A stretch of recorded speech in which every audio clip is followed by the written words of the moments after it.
If you think your microphone is holding you back from getting pro vocal mixes, this video might shock you. We recorded the same vocal part on everything from a $30 USB mic all the way up to a $3,000 tube mic. And I'm gonna show you exactly how to get pro vocal mixes no matter what mic you're using. Even with a relatively inexpensive mic in your home studio, you can absolutely get professional results if you know the 3 key ingredients I'm about to show you. The first has to do with the tone that you get from your vocal chain.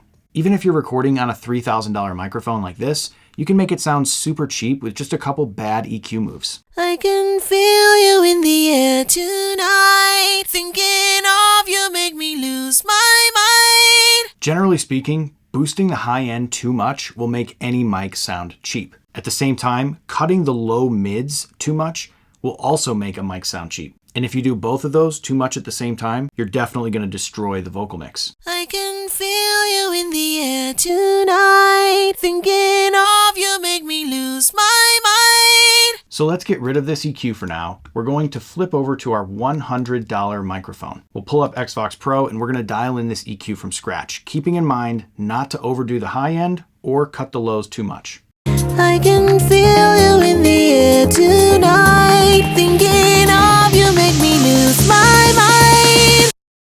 I can feel you in the air tonight. Thinking of you make me lose my mind. So that's a good start. The EQ brings some focus and life to the vocals without overdoing it, so we didn't lose any of the natural quality of the voice. When we talk about tone, it doesn't just come from the EQ. It comes from other elements of the chain as well. For example, the compression. I can feel you in the air tonight. Thinking of you make me lose my mind. You can see that when we have the compression on, it's adding some perceived warmth and fullness to the vocal. The choice of which compressor to use matters as well. For example, I'm using the Opto Plus FET compressor in Xvox Pro, and this is adding a warm, smooth compression, and I can even dial up the color to add even more warmth and vibe to this compressor. I can feel you in the air tonight. Thinking of you make me lose my mind.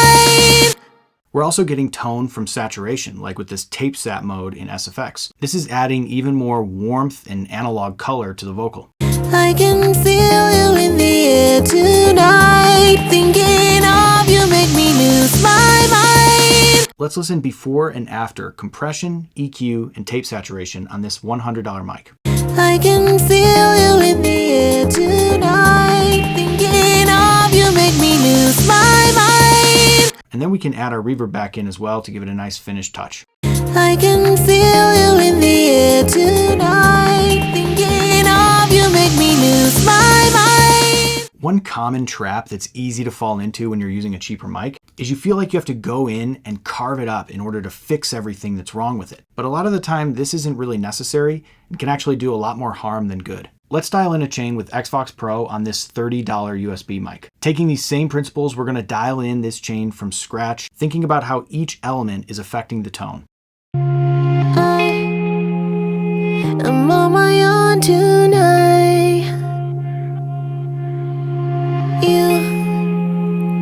You come across my mind. I'm calling out for you.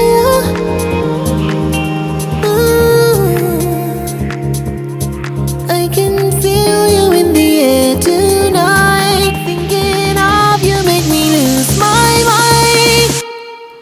So when we compare the chains between the $30 mic and the $100 mic, you can see that the mix decisions themselves are slightly different. We're using a different compression algorithm, for example. On the $30 mic, the 2 Plus FET is adding a little bit more warmth and character to the mic, which it needs. We're also using different amounts of air. The $30 mic was a little bit duller sounding, so we have boosted the air just slightly more. But I'm making all these mix decisions trying to reach the same end goal. Here's the takeaway. If you get the tone of your vocal chain right, you can make a cheap mic sound pretty decent. At the same time, you can make an expensive mic sound really cheap by over-EQing and just generally over-processing your vocal. The next key area that will make or break your vocal mix, no matter what mic you're using, is editing. Noise like this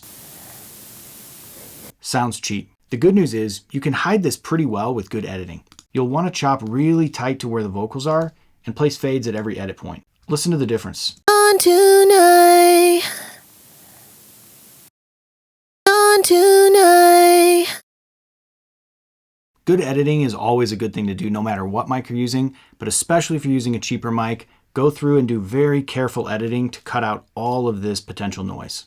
Another editing trick that can be helpful, especially with cheaper mics, is to manually de-ess using clip gain. Some pros like to do this even with expensive mics because it allows for even more precise control. But especially with cheap mics where sibilance might be a little harsher, it's helpful to be able to control that manually. Simply chop around the sibilance and then use clip gain to balance it out.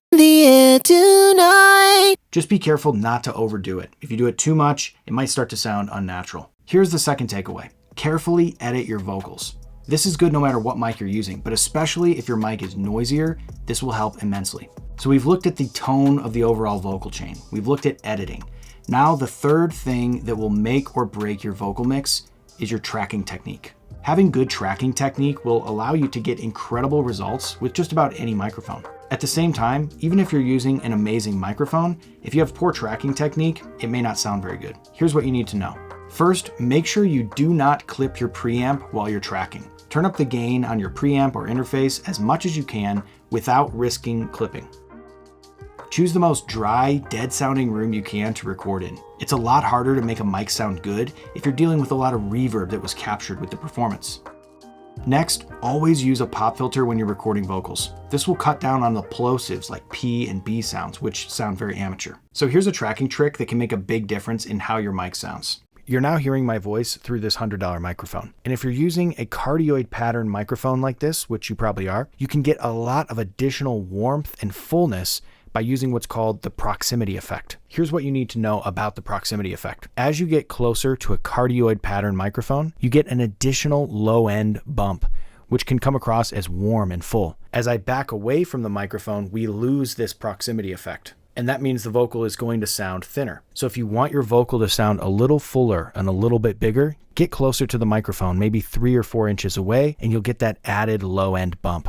Here's something I wish I knew a lot sooner. If there's something wrong with the source, like for example, there's a bit of sibilance that's a bit harsh that came from the vocalist, it doesn't matter what mic you're using. Spend time re-recording whatever bothers you about the source until you get it right. It's way easier to just spend the time to get it right at the source rather than having to try to fix it later on. Mic technique is a massive topic for another video, but in this video it's important to mention. Good mic technique is all about knowing how the microphone reacts to your performance, and then using that knowledge to capture the most even, natural performance. The classic example of good mic technique is to lean in a little bit on soft notes and lean out a little bit on loud notes. This is a very basic cliche about good mic technique, but in general, it rings true. So think about slightly adjusting your position relative to the microphone, depending on the dynamics of your performance. Putting all of this tracking technique together will allow you to capture the best possible raw recordings, which will set you up for pro vocal mixes. These are all the things to focus on to get great vocal recordings. Let's put all this together and listen through this verse as we flip through these different mics. Each of them has Xvox Pro dialed in with their own custom chain for that microphone. Just a quick side note, this is not a mic shootout. We're not trying to compare the difference between each of these mics. We're showing you what the most important factors are in getting a pro quality vocal mix, no matter what mic you're using. I'm on my own tonight. You come across my mind. I'm calling on fire.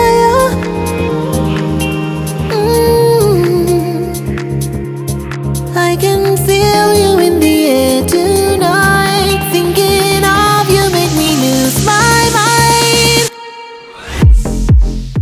So you can definitely hear the difference in quality between each of these mics. I'm certainly not suggesting they all sound the same. However, if you know the 3 key factors covered in this video, we've just proven that you can get a pro quality vocal mix even with a $30 USB mic, but especially with a slightly more professional option like this $100 mic. You just need to know what tone sounds good and what tone sounds cheap from your vocal chain. You need to know good editing and you need good tracking technique. If you put all those together, you can get a pro vocal mix with just about any microphone. If you learned something from this video, leave a comment, like and subscribe for more tutorials like this. And as always, happy mixing.